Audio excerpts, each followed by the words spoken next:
What's up, guys? My name is Tomb, and welcome to Mushroom Oasis. I've probably added in different music to this portion of the menu because it is copyrighted. I'm pretty sure this sounds pretty copyrighted. This sounds decently copyrighted, but I'll double check it later. I could be wrong, but we're just gonna go ahead and hop right on into it. Lodi has been missing for a while now. She was an indoor cat, but she had the tenacity of a wildcat on a mission trying to leave whenever the door was open.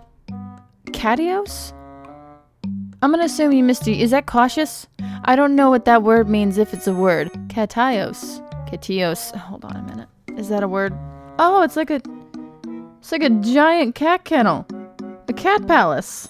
Catios and playtime just wasn't enough for the little missus. I figured she'd come running if I left some food out by the porch. 3 days later, still no cat. I've tried everything I could think of. Asking around the neighborhood, putting up missing cat posters. Sadly, nothing came from my efforts. I couldn't search for her during the day since I had work keeping me occupied. And there's only so many hours in the evening I could yell around the streets looking for her. There was only one place left I could think that she might have run off to. The woods right by my house, right across the street. I've definitely caught her eyeing the birds and squirrels that ran alongside the perimeters from the front window, her teeth clicking in excitement. I was no outdoorsy person by any means. In fact, the thought of going in there scares me. But I had to find her. Or at least try. The first weekend that came around, I packed up some water, Lodi's favorite treats, and a compass to be safe. Are we planning on staying in the woods for a while? Like, I thought you said there wasn't a lot of hours in the evening. I figured this would be like a dip in, dip out situation. I wasn't sure where to even begin looking for her. So I started walking in a straight line, calling out her name every few steps. It certainly didn't take long for me to realize I was way over my head. Oh! Why did I think this was a good idea? It was hard to find my bearings within the surrounding trees. I didn't want to admit I was lost, at least not yet. I could only squint down at my compass as the needle spun slowly. Pretty sure they weren't made to do that. Did I really bring a busted compass out on my first adventure in these woods? Figures that would be just my luck. Why didn't you just mark the trees or something, buddy? There was a couple other ways you could have done that. The only thing risking my own safety was my own incompetence. I shook my head hastily. No. No time for negativity. Lodi was out there somewhere. Cold, lost, and hungry. I had to keep going. Are we gonna pop up? Oh, it's getting a little late. Maybe we should turn back. Maybe we should go back home. It's been hours. I'm so lost. I don't even know why I kept searching after the moment I realized that. Why did I think this was a good idea? Hunger had been gnawing at my stomach for a while now, having missed breakfast and lunch altogether. The heat and humidity from the afternoon sun was unbearable, but the cooling air did nothing to soothe me. Even if I were to head home, I couldn't even pinpoint where that was. What do people even do in this situation? Oh, fly in my noggin. I knew it was baseless optimism, but walking onwards was really the only thing I could do of it. Surely I'll come across something familiar. I trudged on, my shoes carefully avoiding the tree roots intertwined across the forest floor. But in my weakened state, plus the approaching darkness, I found myself stumbling through the terrain. Oh, my feet hit something soft jutting out of the ground. Ack! My hands shot out as I lost my balance. My feet clumsily tried to find purchase as I wobbled backwards, arms flapping. Poof. Poof? What? Oh! You found spores! Spores are usually poisonous, so you're probably gonna die. It's a very short game. Make sure to like, comment, and subscribe. My shoe had landed smack dab in a circle of mushrooms, the brunt of it causing a wispy cloud to erupt from the cluster. I stuck my nose in my elbow to avoid breathing it in. I couldn't differentiate one tree leaf from another for the life of me, but I'm pretty sure humans aren't supposed to inhale whatever the hell that was.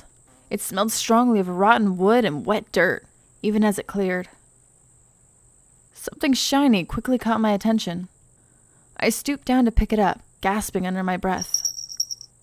Oh, it was Lodi's collar! Look at that! Covered in whatever the hell these mushrooms released. Oh, my cat's been poisoned. I looked around desperately for any signs of her. Lodi? Lodi? Psst, psst, psst, psst, psst. That doesn't work. That scares my cats off, to be perfectly honest. They're both kind of eyeballing me right now. I coughed from inhaling some of the remaining dust floating in the air. I really should steer clear from this. Pocketing Lodi's collar, I retreated carefully until I could breathe again. Stepping back, I could still smell it. It must have stuck to my hair and clothes. A quick once-over confirmed my suspicions with a slight cringe. A thin yet generous coating of it covered my sleeves and jeans. I leaned against a tree, dusting off my clothes in a naive attempt to get the dust and smell out, to no avail. If anything, it felt like I'm breathing more of it in. What used to be musty now turned sweet, and I found myself inhaling even deeper, trying to pinpoint the smell. Cucumbers? It smelled like fresh cucumbers. A tingling feeling crept up my hands and neck, pinpricks spreading across my limbs as a strange heat reached my face. I started to feel drunk and woozy. My senses were numb. Oh, geez, there's pink things. There's pink things. It should freak me out. And yet, a strange comfort washed over me. I should lie down. Right now, in fact. Why are all the eyes, me's, and my's all pinkety?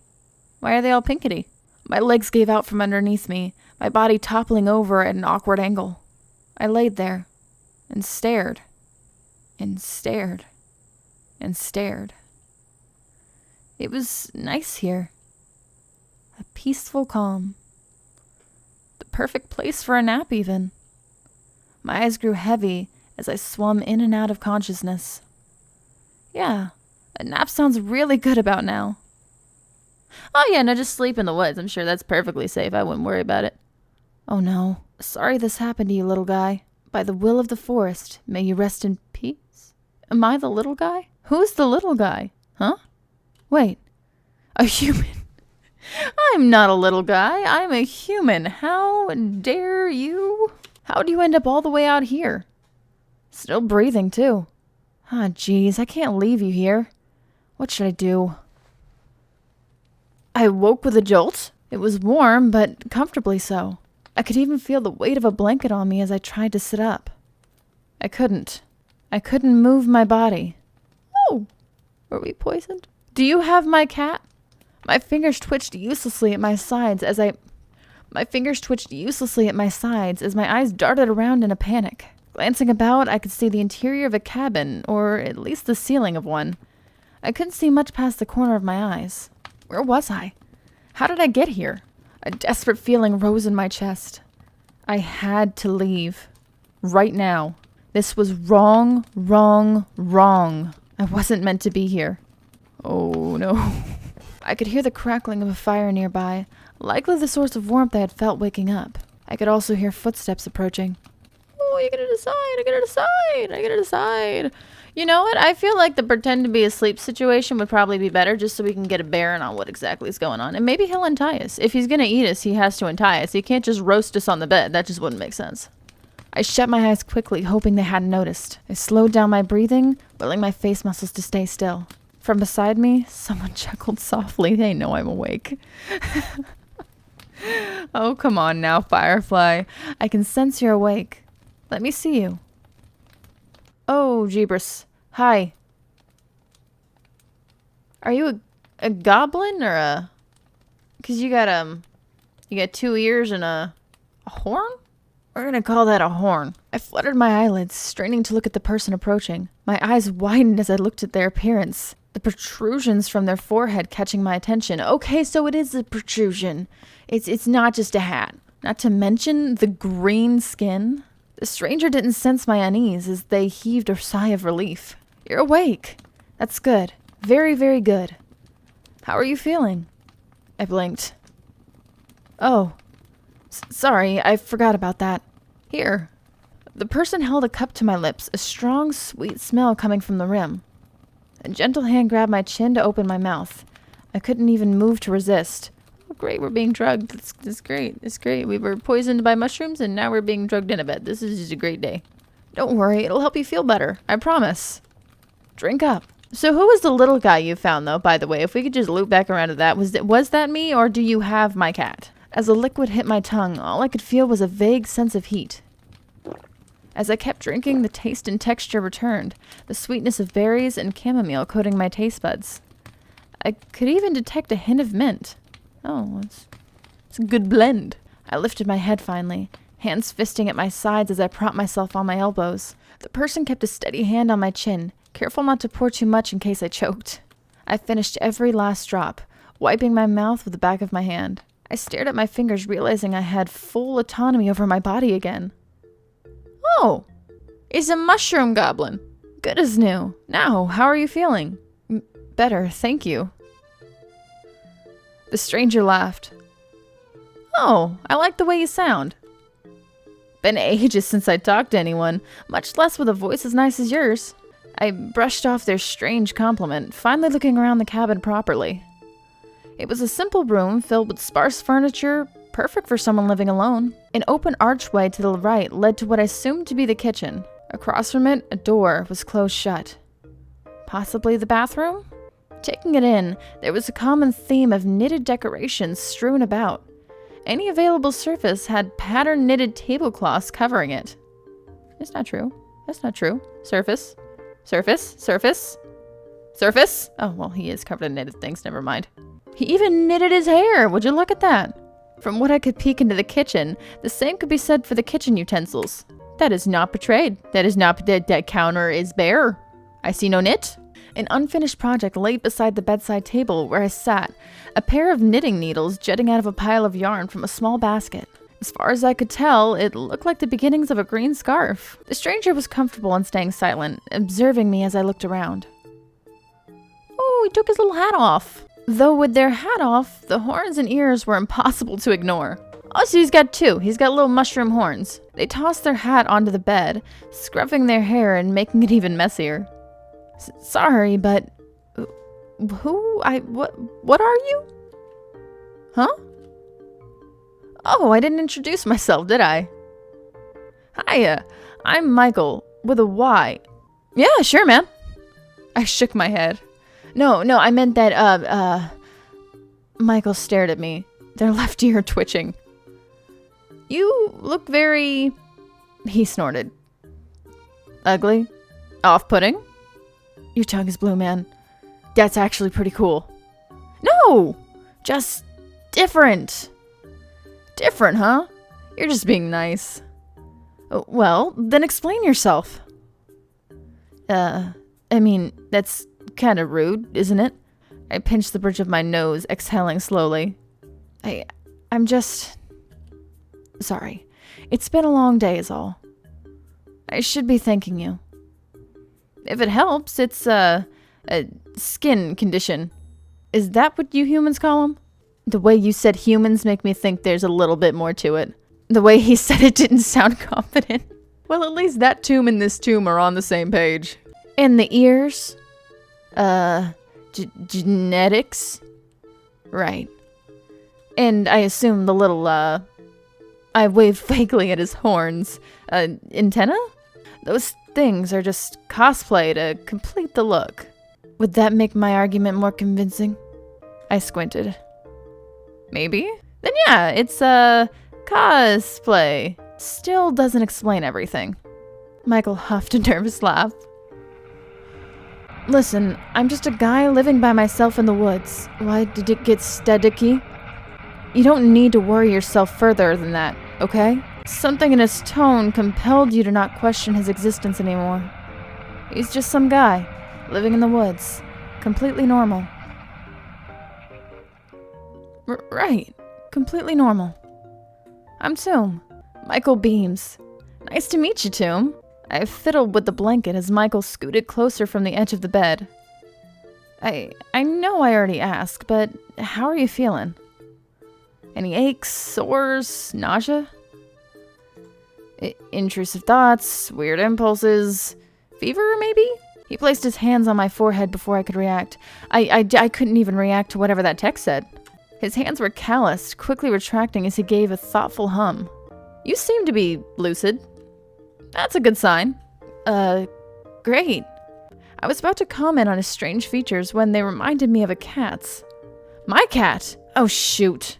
Sorry if this is out of nowhere, but have you seen a cat around these parts? Her name's Lodi. She's a sweet little thing. About this big, skittish, but she can approach strangers if she needs to. I pulled out my phone to show pictures of her, only to find it missing from my back pocket. Wait, how did you pull out your phone to find it missing? How did you pull out your phone to find it missing? I feel like maybe you would go to pull out your phone and then... You know what? I'm not going to question it. You do you. Wait, where is... I haven't... Huh? Your... Lodi. I haven't seen it. Oh, I see. I slumped against the pillows, rubbing at my temples. She lost her collar, too. Even if anyone finds her, they won't be able to tell where she's from. Damn it. Michael stayed quiet, watching me from the side of the bed. You care a lot for your Lodi. My cat? Of course. To the point where you're willing to run yourself ragged this deep in the forest? For a cat. Do you realize how far you've wandered away from the nearest town? I found you near unconscious, in an area nobody's set foot in for years. My cheeks grow heated at how stupid and reckless that sounds. I mean, anyone would for someone they care about, right? Michael eased up, shoulders relaxing. He rubs his chin for a moment, as if contemplating something serious. Something they care about, huh? He finally tipped his head at me with a smile. It's cool to see someone willing to go this far for a small critter. Not a lot of people come out this far. Not even people searching for their lost cats. It's been a while since I've talked to someone, so the conversation's nice too. I think I'm starting to like you, Tomb. Thanks. His smile widened, but something about it was off. He was showing too much teeth, and it felt stiff. I rubbed my neck, trying to think of something else to say. Can I ask you, how did I get here? Oh, like I said, I found you in the woods, not far from here. Oh, geez, really? I knew I was tired, but I couldn't have possibly... Huh. I did step into something important. Familiar pinpricks crept up my skin. Home? I need to go home. Michael stiffened as he grabbed my shoulder. Never mind that. You'd fallen unconscious from heat stroke. Heat stroke? No, that's not what happened. I wasn't. I was fine up until... Michael shook his head insistently, leaning close. No, Firefly. You weren't fine at all. If I hadn't found you when I did, well, who knows what could have happened. There's dangerous wild animals in these woods. Bears, for example. They could have snapped you right up. Bears? No, he was right. You've always heard news of bear sightings around the neighborhood. No, wait, what? No, don't you use your weird, creepy mind control voodoo on me. There are no bears in neighborhoods. Not to mention the many warning signs you'd seen by the roadside on your expedition in search of your cat. I don't remember road signs. And to go into the woods without bringing any water. We brought water? Passing out from heat stroke of all things. This is lies. All of this is lies. It's lies, and I don't trust Michael. How could you have been so stupid? I shook my head, brain too foggy to pick apart my thoughts. He sounded confident, so why should you doubt him? Michael, what are you doing? You seem real sweet, man. You like to knit and talk about your horns, but this just seems a little off, in my opinion. Well, if it means anything, I'm glad you were there. Michael relaxed, his hand on his lap once more. He grinned at me. So am I, Tomb. I'm definitely glad I found you. His eyes were hidden fully behind his unruly hair, but I couldn't help feeling how intensely they were fixated onto me as he said that. The hairs on the back of my neck stood. Sure. Without a distraction, I've only just realized how uncomfortable I was sitting still. The blanket on me was starting to itch, just as the desperate need to get home began to rise in me again. Oh, so this is going to be just a looping thing where I'm just like, hey, buddy, I should probably get back to my house, and you're going to keep me captive in creepy knitting world. Also, where is my cat? I really feel like you would know where the cat is, because you seem to be searching for creatures. Did you knit my cat? Did you taxidermy knit my cat? What did you do to the cat? This was nice, but I really should get going. Wait. My host jumped up from the bed before I could. I mean... You can't. I can't just let you wander around the woods this late. Please, stay a bit longer. But you're not even gonna let me finish my own text? I don't even know what I said, Michael. Come. He grabbed my hand and led me across the room. Oh, I thought you said everything was covered in knitting. Michael didn't. No, I lied to myself. Nope, I was observed. Maybe I'm just delusional. Maybe his spore. Oh my god. The purpley around his face when he does that is the same purple we found in the spores. Maybe I'm just hallucinating. Maybe I'm just knocked out in a patch of mushrooms and I'm hallucinating a creepy mushroom dude holding me hostage in his cabin, who also likes to knit. We stepped into the kitchen, a fragrant smell of cooked potatoes and meat hanging in the air. 2 plates had been set on a circular table, complete with utensils and mugs of tea. I wasn't exactly expecting guests today, so the food is nothing fancy, but join me for dinner? He looked so hopeful, ears drooping. You'd feel so bad if you had to say no.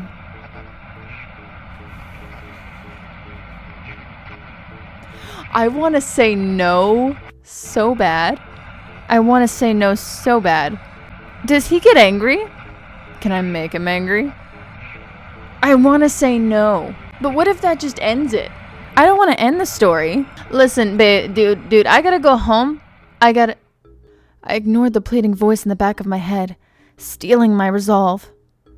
Strangely enough, the second I made up my mind, the faint static that fogged my thoughts cleared instantly, only replaced with the urgent need to go back home. Oh God, Michael. Michael goes quiet, his grip on my hand tightening before he loosens his hold. I see. If that's what you want. But, are you really sure? Oh. But this one's purple now. I should go with purple, right? I'm gonna go with purple. You know what? It does hurt to stay. Because I'm looking for my cat. And I'm also trying to go home. Why are you wearing gloves, Michael? Those to cover your fingerprints when you murder me in the face? Not gonna happen. I'm going home. His ears flattened at my words. The spores are everywhere. He laughs an empty laugh, mouth twisting into a crooked grimace. Surely you wouldn't mind sitting down for a quick meal. Just a bite, even. Please? His hands fisted at his sides. Do you really have to go? Oh, God. Actually, dinner sounds really good right now. Yes, I have to go. Michael stared at me as if looking for something. Finally, he sighed in defeat. All right. I guess I can't keep you here. Not anymore. Let me lead you outside. Michael ushered me towards the back door, swinging it open as he sidestepped to let me out. The chill breeze crept along my arms. I turned towards him one last time. Thanks again for everything. He was silent for a moment, staring past me into the trees. You're welcome. Be careful on your way back. I'm sorry, there's not much more I could do for you. He's been nothing but gracious. It's strange for a farewell, but I was too occupied with the thoughts of returning home to care. I looked towards the woods, the shadows cast from the moonlight causing some hesitation in me. Do you mind giving me some directions as a head start? Michael looked at me finally, then to the horizon with a tilt of his chin. Keep heading in that direction. You'll come across a trail that'll lead you straight home. I waved at him as he shut the door, the mechanism locking shut with a click. I stood there for a moment questioning if I had made the right decision or not. Another urgent thought compelled me to leave. This is no place for me. I have to go. It was already too late to go back, so I gathered my resolve and walked away. I walked and walked. The trees blended into one another after a while. I should have been afraid or concerned, but it felt right. The darkness that surrounded me was too comforting for me to feel in danger. I steered away from the direction Michael showed me ages ago, my feet willing me to carry... Damn it. My feet willingly carrying my body to someplace different. Someplace special. I made the wrong decision, didn't I? A final destination. Here. The patch of mushrooms I had stepped in earlier. I was meant to be here? What? I've always meant to be here. I laid down in the cold, wet dirt. What's happening? What's going on? And closed my eyes? I thought it was gonna be a homicide, but no. There's not much I could do if the forest had staked its claim on you, Firefly. I wish I'd found you sooner. Sleep well, Tomb. Did I just turn into a mushroom? I don't know what I was expecting, but I definitely wasn't expecting to transform into a mushroom. But Mushroom Oasis is in the name. It's right there.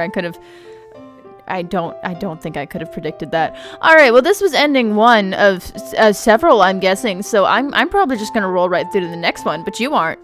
This is it for your journey for now. But there'll be another video up on this soon. Make sure to like, comment, and subscribe so you don't miss out on any of the other endings. Because I think next time we're just gonna stick around Michael's place and see what he has to offer. I will see you, Booskies, later.